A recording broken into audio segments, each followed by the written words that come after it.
Este es un demo del modelo de salud y seguridad ocupacional para una empresa de minería en español profesional resuelto con Easy Risk Quantum.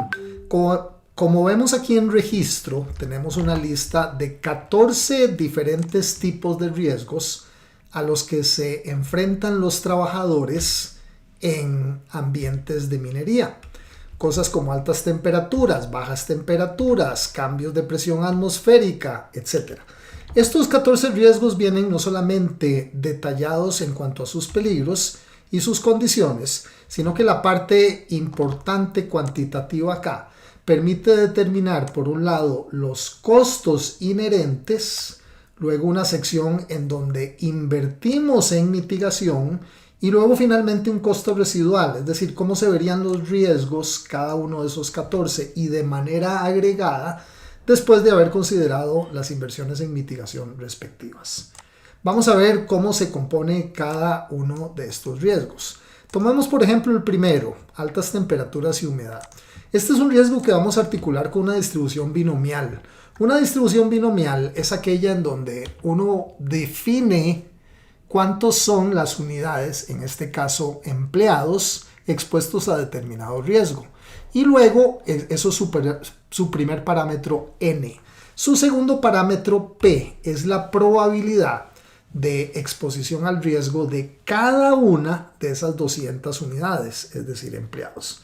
Lo que estamos diciendo con esta articulación de distribución es que si tenemos 200 empleados expuestos con una probabilidad del 2% a el riesgo de altas temperaturas y humedad, con sus peligros y consecuencias, la distribución de frecuencia que en este caso podemos valorar nos va a determinar cuál es una binomial que articula esto. Esto lo podríamos ver de esta manera. Generamos una función Easy binomial, como cualquier otra función de Excel, con N200 y P 2%, que nos permitirá ver esta distribución de probabilidad. Esto nos dice cuántos casos van a ser generados en cada una de las instancias iterativas en donde generamos distintos números aleatorios. Y ahí podemos ver cómo el número cambia. Aquí tenemos 8 eventos, en el próximo 9, en el próximo 4, en el próximo 4, en el próximo 5 y así sucesivamente. Esta misma articulación la hemos hecho respectivamente para cada una de las demás funciones que en este caso serán binomiales. Uno puede escoger, dependiendo del tipo de frecuencia de riesgos que queremos dimensionar, distribuciones Bernoulli, binomiales, Poissones o enteras uniformes. Con esto definimos entonces la frecuencia. ¿Cuántos eventos sucederán para las 14 diferentes tipos de exposiciones al riesgo en determinado escenario? En este escenario o iteración en particular tenemos 202 eventos anuales, en el próximo 193, en el próximo 163. O sea, aquí estamos contando eventos. Por otra parte, veámonos la severidad. La severidad es lo que nos costaría cada uno de los eventos. Vamos a deshabilitar los gráficos de distribución de forma tal que no tengamos que visualizar cada uno de ellos cuando se genera.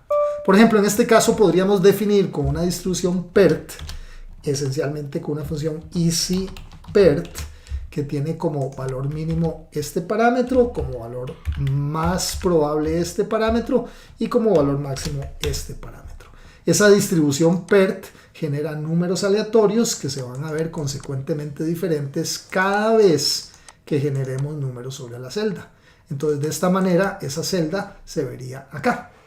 Esa es la severidad de cada uno de los eventos. Es decir, en cada F9 generamos diferentes instancias aleatorias, llamadas iteraciones, de cuánto nos costaría cada uno de los eventos que se están ahí generando.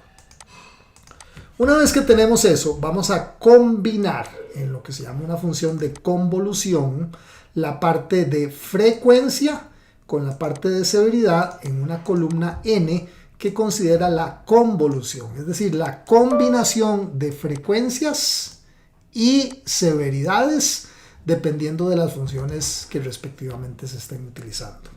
Y una vez que estén definidos esos, vamos a proceder a definir nuestras variables de entrada. Las variables de entrada previamente ya definidas sobre el modelo son todas estas. Variables en donde definimos las frecuencias, donde definimos las severidades y donde definimos los riesgos totales. Y finalmente eso lo vamos a valorar sobre un riesgo total inherente en la línea 17 y residual también en la línea 17 en la columna Z. Es decir, esta celda de acá ha sido previamente declarada una variable de salida. Nuestro costo inherente total de riesgos como variable de salida. Nuestra celda en Z17 también es un riesgo residual que va a generar diferentes escenarios aleatorios cada vez que lo simulemos. Lo que ahora a continuación hacemos es simular, es decir, le vamos a decir al software que genere 10.000 iteraciones, es decir, 10.000 recálculos para las frecuencias, para las severidades y para el efecto convolutivo, es decir, de la integración de frecuencias y severidades para todos los escenarios de costo inherente y para todos los escenarios de costo residual. Una vez que eso se genere, y eso se genera con el botón de simular, botón al cual no le voy a dar para no demorarme los minutos en la simulación. Me posiciono sobre la celda de salida previamente declarada y puedo generar un histograma. Ese histograma se ve de la siguiente manera.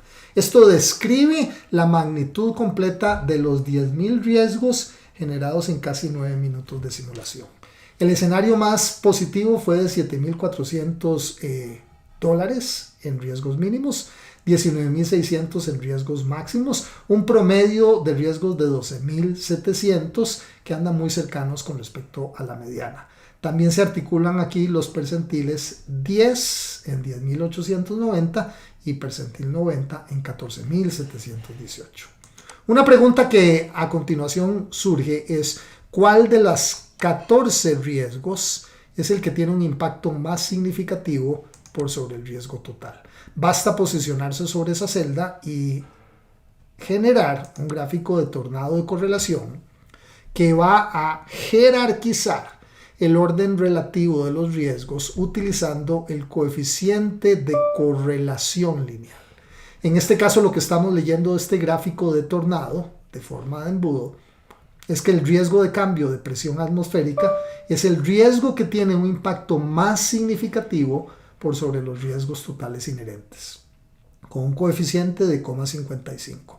Tres riesgos que le continúan serían el riesgo de pobre iluminación, el de espacios de trabajo limitados y el riesgo de accidentes.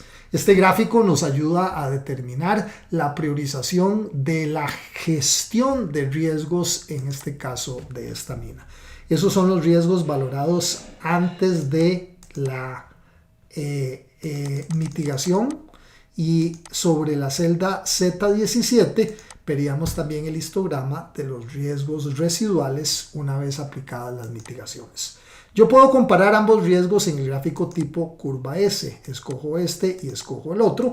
Y un gráfico podría entonces simultáneamente decirme y explicarme el desplazamiento de los riesgos inherentes para todos los puntos de probabilidad con respecto a los que son inherentes y los que son residuales. Adicionalmente, tenemos un gráfico de horizonte, que es este que tenemos acá, que visualiza en el eje horizontal, tal y como lo hace una matriz de calor, un mapa de riesgos. El eje horizontal cuantifica la magnitud de la severidad o impacto del riesgo, y el eje vertical la frecuencia, qué tan frecuentemente se dan cada uno de los fenómenos. El tamaño de la burbuja esencialmente nos está articulando o definiendo cuál es la magnitud media total de cada uno de los riesgos. En este caso, podríamos observar cuáles son los riesgos que tienen un impacto más significativo, ya sea medido como un tipo de burbuja o medido también, en este caso, en un gráfico de pastel. Esta información puede cambiarse. Yo también podríamos definir acá que en vez de ver esto sobre la media, podríamos ver un percentil en particular.